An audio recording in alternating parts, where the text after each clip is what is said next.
Haryana BJP के अध्यक्ष का जो वक्फ बिल के ऊपर उठाए जा रहे सवालों पर विपक्ष को घेर रहे हैं। वक्फ पर बीजेपी विपक्ष पर हमलावर है और कांग्रेस पर बीजेपी आरोप लगा रही है कि बेवजह हंगामा किया जा रहा है इस बिल को लेकर।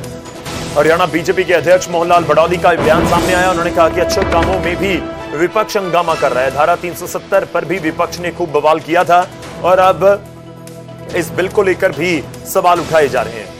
गौरतलब है कि संसद में वक्फ संशोधन विधेयक टेबल किया गया है किरण रिजिजू केंद्रीय मंत्री की तरफ से और उसके ऊपर इस समय बहस जारी है। और इस बीच मोहनलाल बड़ौदी का बयान सामने आया।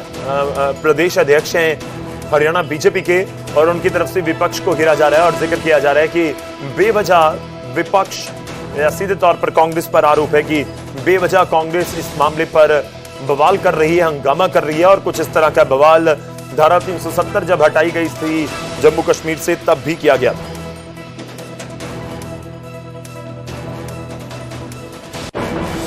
ये जब भी देश के अंदर कोई नया काम करने की पहल भारतीय जनता पार्टी की सरकार करती है, लोगों को गुमराह करने का काम करते हैं। और जब भी हमने नागरिकता देने का कानून लेके आए तो उन्होंने प्रचार किया ये नागरिकता छीनने का कानून है। आज 370 की जब हम बात करते थे उससे पहले भी उन्होंने बहुत सारा दुष्प्रचार किया। जब 370 धारा हटी है उसके बाद उसके अच्छे परिणाम जो आए हैं, आज जम्मू कश्मीर की जनता उससे खुश है।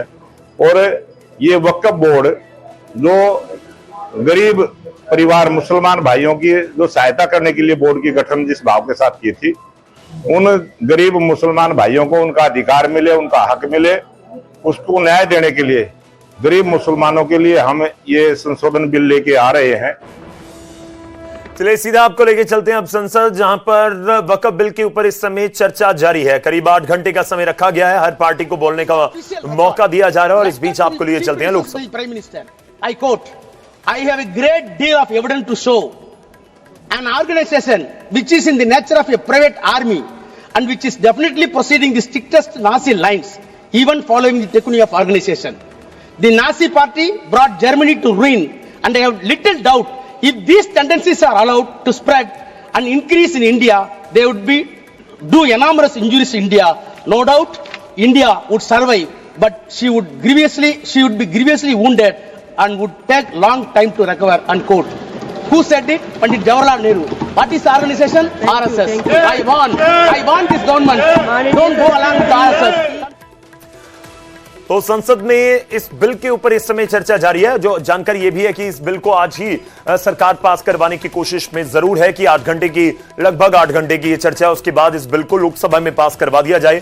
आपको यह भी बता दें कि 4 अप्रैल तक ही जो बजट सत्र है वो चलेगा। 4 अप्रैल तक दूसरा पड़ाव है।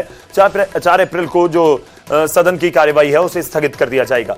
इस बीच लोकसभा में वक्फ संशोधन बिल पर चर्चा तो जारी है, लेकिन विपक्ष की तरफ से सरकार को, भारतीय जनता पार्टी को लगातार घेरा जा रहा है। बीजेपी ने पूर्व की कांग्रेस सरकारों के ऊपर हमला बोला और कहा कि विपक्ष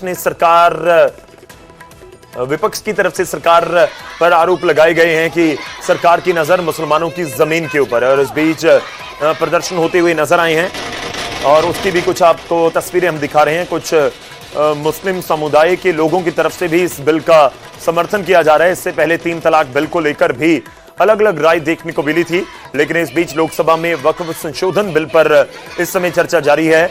और आपको यह भी बता दें कि टेबल किया गया लोकसभा में केंद्रीय मंत्री किरण रिजिजू की तरफ से वक्फ पर विवाद है क्या, वो भी आपको हम इन तथ्यों के साथ दिखाने की कोशिश करें। वक्फ ट्रिब्यूनल को लेकर यह बिल है। वक्फ ट्रिब्यूनल का फैसला अंतिम और सर्वमान्य माना जाता है और बीजेपी ने पूर्व की कांग्रेस सरकारों के ऊपर आरोप लगाए हैं। और आपको यह भी बता दें कि वक्फ संपत्ति से जुड़े विवाद को लेकर यह पूरा बिल काम करेगा। अत्यधिक शक्ति मिलने से समस्या है, जो इसमें आप कह सकते हैं कि बिंदु रखे गए हैं या फिर जो इनमें तर्क दिए गए।